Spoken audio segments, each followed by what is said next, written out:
Now, let's focus on this story. It's been a bumper year for South African Revenue Service. That's a taxman, in other words, despite the pandemic. The Revenue Service collecting almost 1.6 trillion rand over the last year. I don't even know how you count that much money. That's more than it did in the year prior to COVID-19. But SARS is warning it won't be able to keep this up or exceed this without the necessary resources. The Revenue Service was updating Parliament today on its plans and priorities for its 11 billion rand budget allocation. Lindsay Dentlinger, my colleague, has been following that engagement. She's joining us now live from our Cape Town studios. Lindsay, good afternoon, and thank you very much for your time. That's a lot of money. I don't even know how to count it. I wonder, how did SARS say it managed in such sluggish times? Economy is not growing very fast. We have the pandemic that we're all battling with. How did they manage to get so much money? So, Dan, let me first make your head spin a little bit more. 17 trillion is what SARS has collected since its inception. It's celebrating 25 years in existence this financial year. And so really a good news story in terms of government, at least. It's not too often that we get that kind of news coming, and put before Parliament.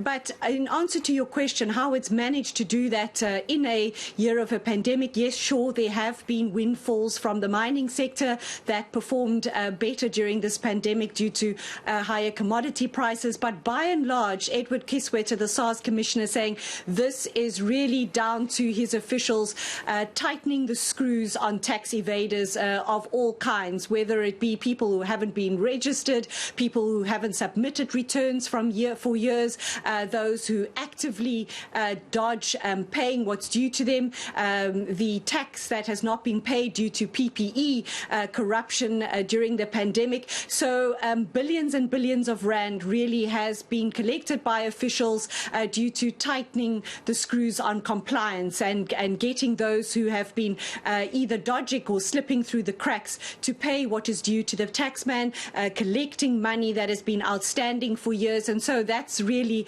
how they've managed to collect more money in this financial year, a 25% increase year on year and 15% more than it did in the year prior to the pandemic. So partly there, a good news story coming out of SARS this morning. Here's the SARS Commissioner, Edward Kiswetter, detailing some of that to Parliament today.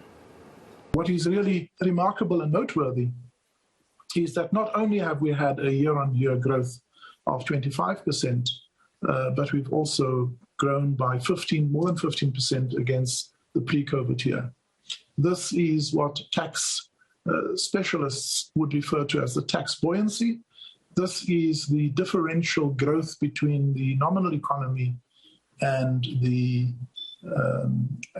growth in tax revenue. And you can see those 2 points on the 25 years being the financial crisis and the capture of SARS that have dipped below a perfect correlation.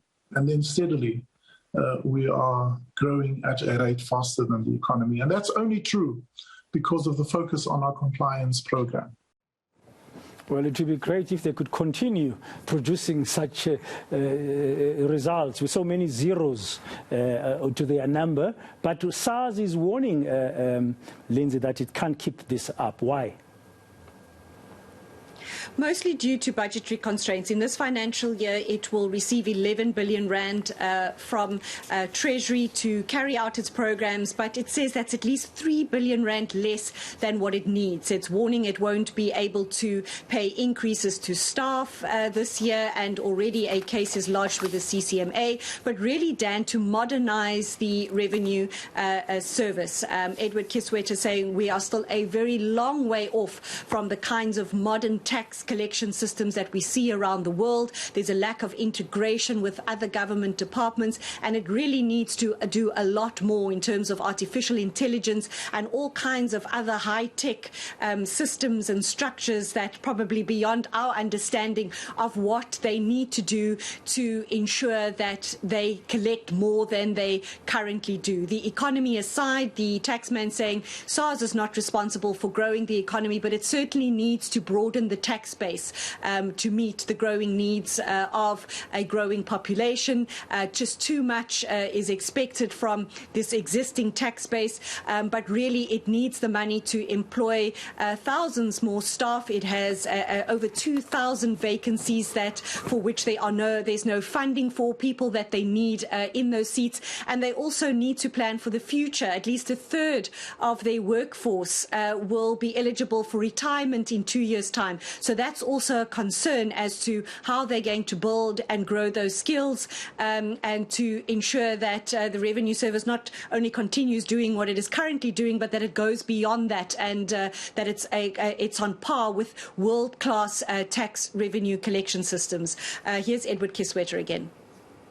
SARS does not create the economy, but we have to work within any given economy and ensure that we do the fundamental work that ensures that within any given economy and given any economic growth, we ensure that every taxpayer who ought to be registered is registered, every filing obligation by every taxpayer is fulfilled, that every assessment that a taxpayer submits to us is assessed, that every assessment outcome is implemented, that any debt that taxpayers owe to SARS is collected, and that any investigation, verification, investigation, or dispute is appropriately effected. We believe that if we do that well, then in any given economy we'll produce an optimal revenue outcome. This was none more demonstrated last year when SARS grew the revenue base by 25% in an economy that will have nominally grown by just around 12%. That's the boss of SARS, Edward Kiswetter, ending that update from my colleague Lindsay Dentlinger.